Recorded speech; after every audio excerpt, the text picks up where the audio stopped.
Mark Rogers TV, the voice of college football, with some Nebraska football talk coming your way, with the Huskers playing against each other for the annual spring game in Lincoln on Saturday.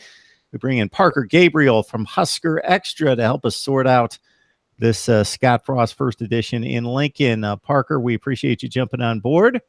And of course, we want you to set the stage for the spring game. And before we really grind it down to the nuts and bolts of the personnel, is there a different feel this year, just a different excitement? Obviously, you can't get a real win on Saturday, but just that a new sheriff in town, one that people truly believe in, taking nothing away from Mike Riley, but just in regards to there being excitement steamrolling toward the fall.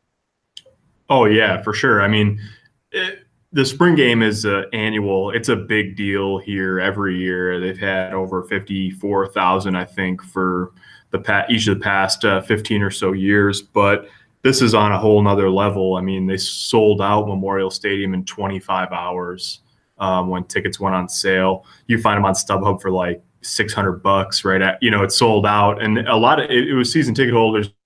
And then tickets went on sale for season ticket holders one day and then the next. And a lot of general public, they were on hold or whatever. They went on sale and it got through to buy tickets.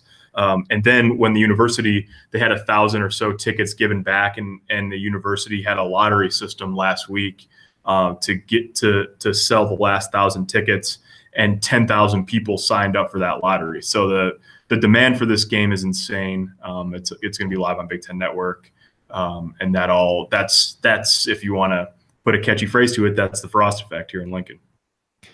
Parker, correct me if I'm wrong, because I catch the blurbs, I catch the headlines. You hear practically everything publicly out of the man's mouth talking about Scott Frost. But when he talks about this program, he talks about it in elite status, not talking about this particular football team. He's not trying to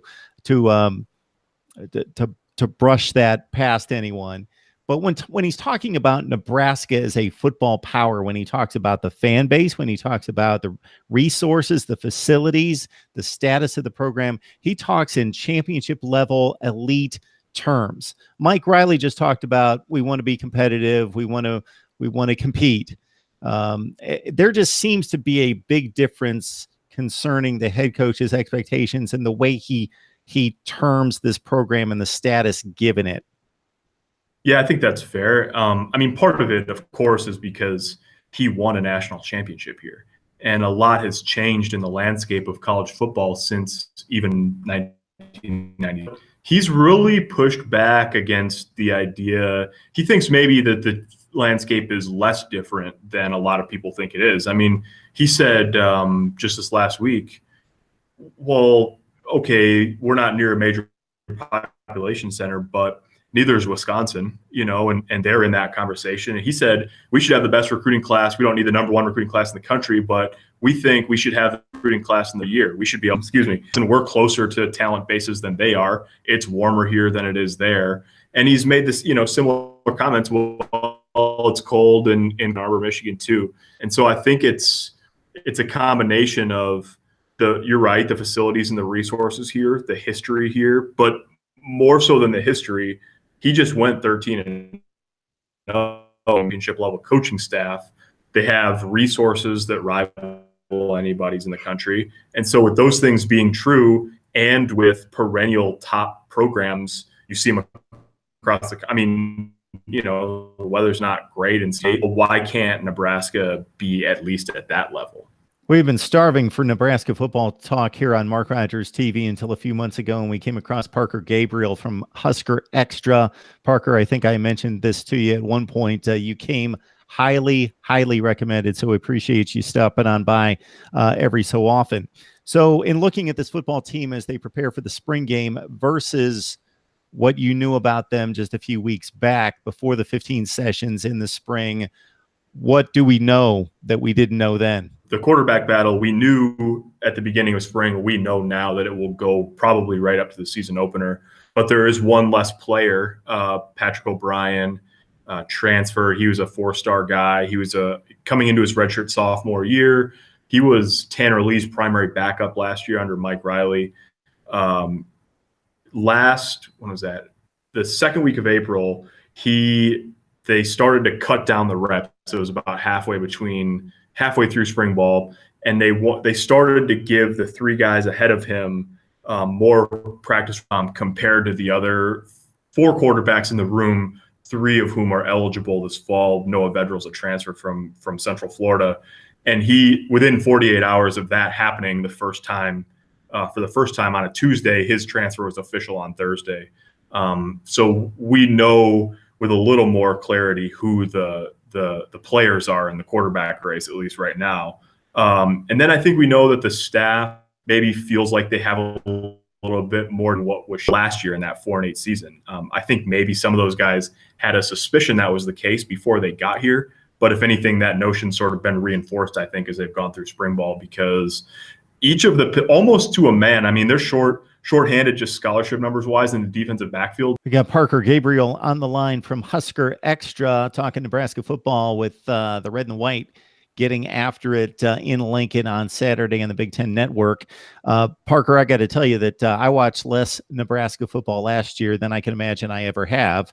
Of course, the 4 wins I saw. I gear up for that Iowa game on the last weekend of the season, the Thanksgiving game. It's that Friday game that I really want to see. It's usually noon Eastern time, and I get locked in, and wow, that thing was over pretty quick. So I moved on to something else. The Ohio State game obviously got out of hand very early. The Oregon game looked like it was out of hand, and I think I moved on, and then I had to run back and catch the last few minutes of that one. So I didn't see a whole lot of Nebraska football compared to what I usually watch. For those of us that are going to get reacquainted with this football team, and especially since the youth movement is such a integral part as well, who do we need to look out for on Saturday? Well, I think one to watch is Tyjon Lindsay, who's a sophomore wide receiver. He was a very highly rated recruit coming out of high school.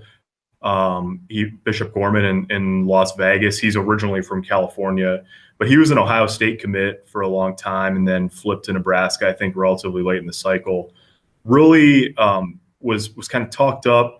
Obviously, they wanted a prominent role for him in the offense last year. It just never really materialized. Had 12 catches for 76 yards, had 7 carries, I think, for a nominal like 4 yards or something. But this staff loves him. And in fact, when he was a sophomore in high school, he was ready to commit to go play for Scott Frost at Oregon because he wanted to be the next DeAnthony Thomas. And then Frost left Oregon to be the head coach at Central Florida.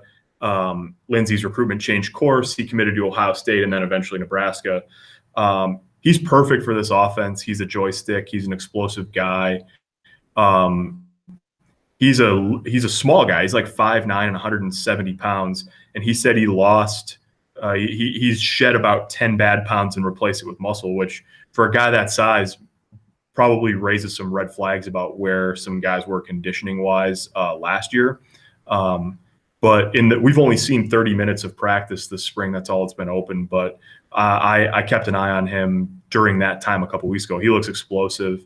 He looks fast, and this system's made for him. So watch him. He's in that Duck R spot that DeAnthony Thomas made famous, and he's maybe among the guys that could benefit most from this change. All right, Nebraska football talk with Parker Gabriel from Husker Extra. Please join him and the rest of the staff right there for the very best in Nebraska football. I think you get a sample right here and can tell that Parker follows his team like few do. Parker, we appreciate you stopping by. Maybe we can have you on next week and get your recap of the spring game. Let's do it. Thanks for having me on.